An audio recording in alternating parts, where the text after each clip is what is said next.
Citizen Map 3. And for that, without even mentioning the work that you did and supporting the residents in Citizen Map number 3, I just want to say again, thank you very much. Our next speaker, please.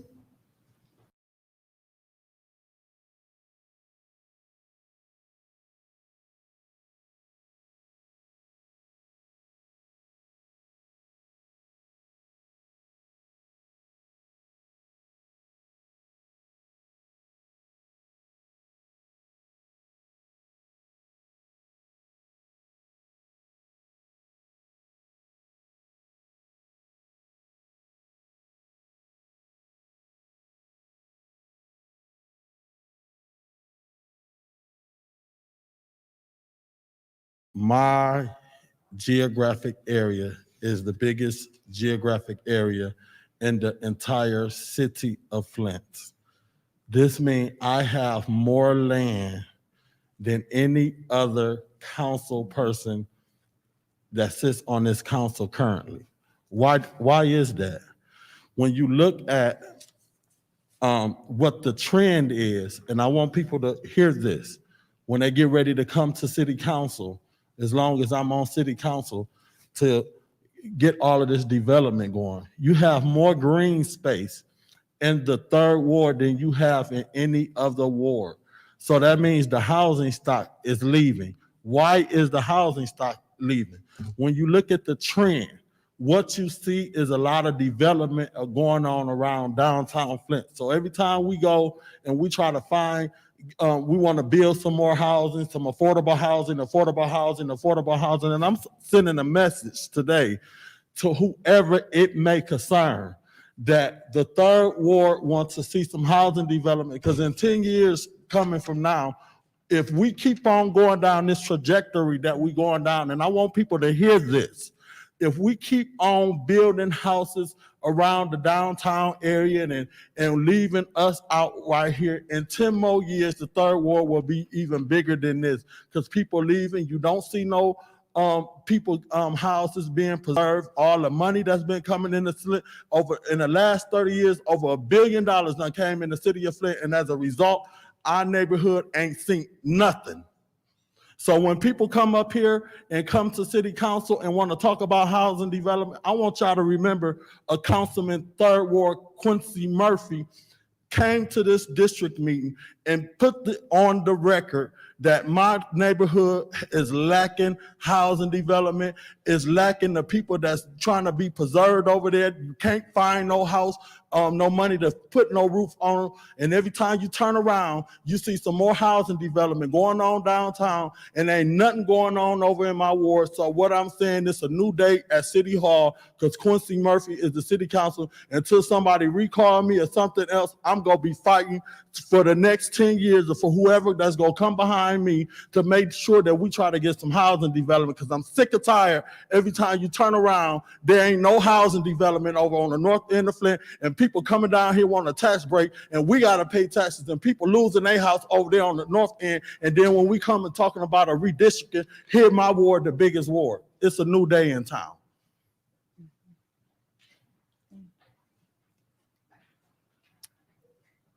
Thank you, Mr. Murphy. Next speaker, please.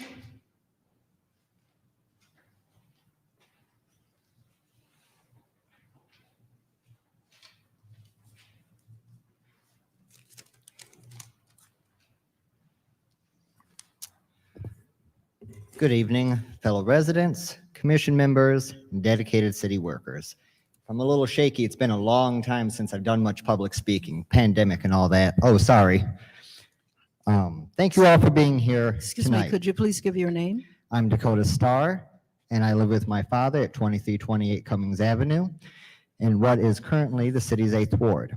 I wanted to take this opportunity to voice mine and my household's concerns regarding our wards in general, and to voice our support for the proposed Citizen 3 map. I'm certain that the finer details, clear flaws, and blunt racism of the Citizen 2 map has been and should be still pointed out sufficiently by other residents.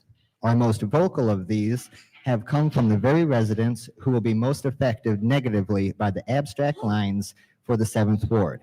In the city we live in, with the history we have, being aware of segregating wards isn't enough. We have to be certain to act against it.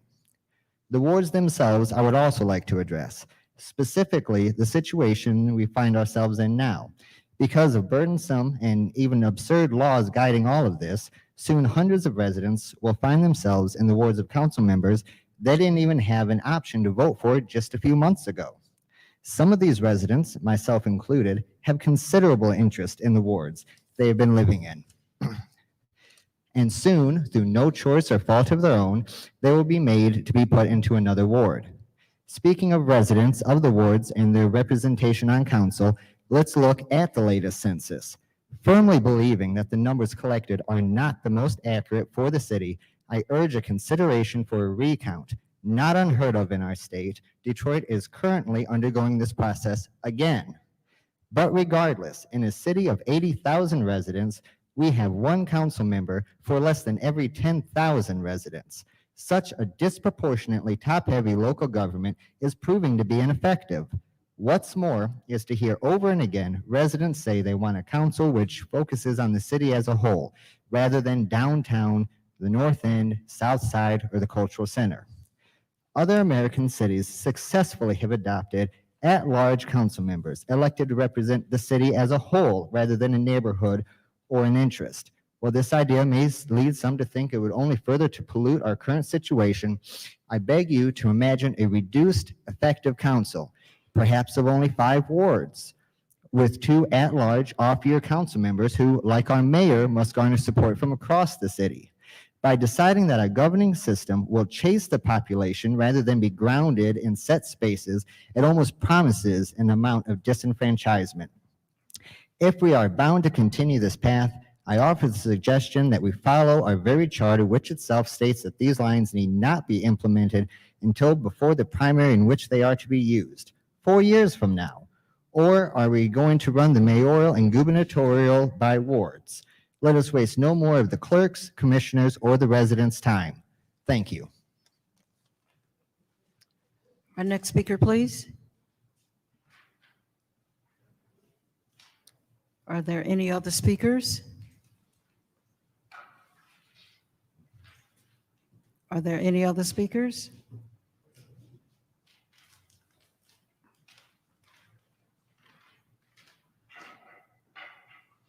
Yes, one. Good evening. My name is Mercedes Kenny, and I live on Woodland Park Drive. And I just want to commend our new councilperson and welcome her to the 7th Ward and say thank you for being making things so good for us and making for the people who are not here to say thank you. I would like to say on their behalf, thank you. We appreciate you so much. Thank you. Are there any other speakers? Any other speakers? Any other speakers? At this time, I would like to hear from members of our commission. I don't know who'd like to go first.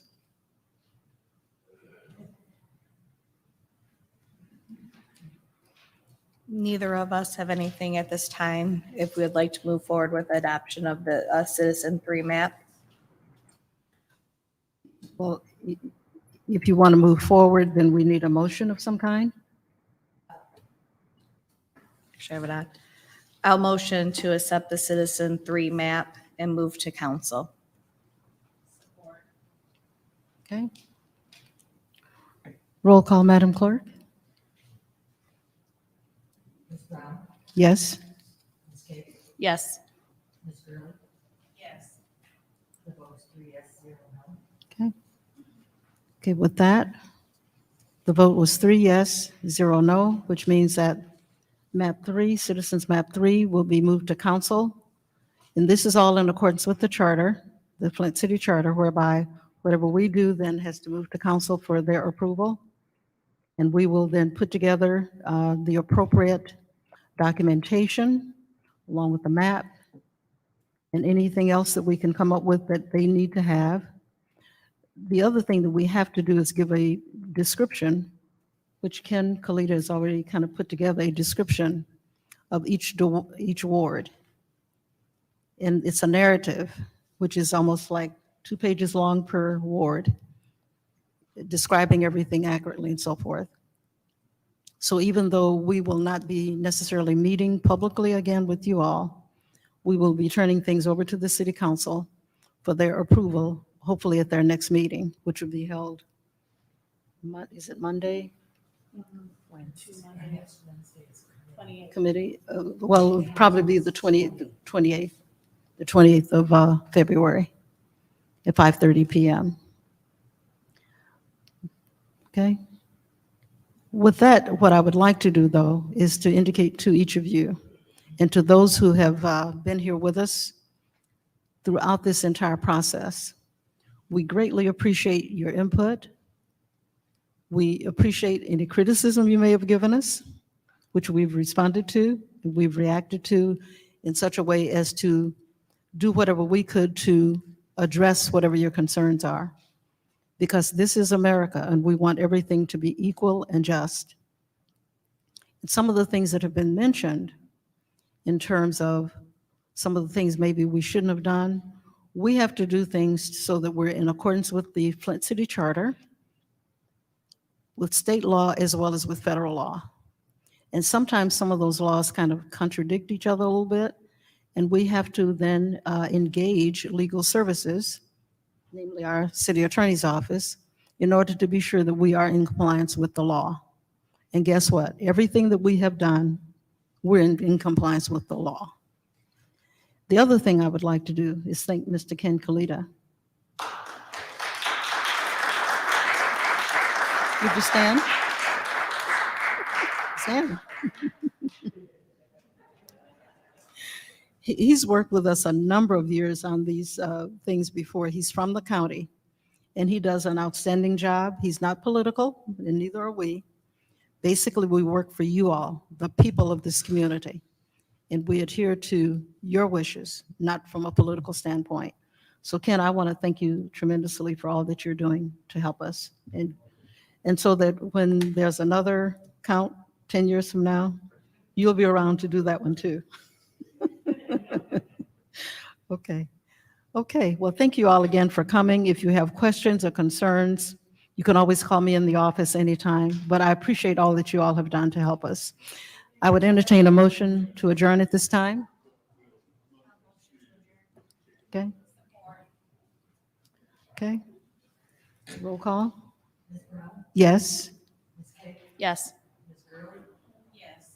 Okay. Thank you all very much.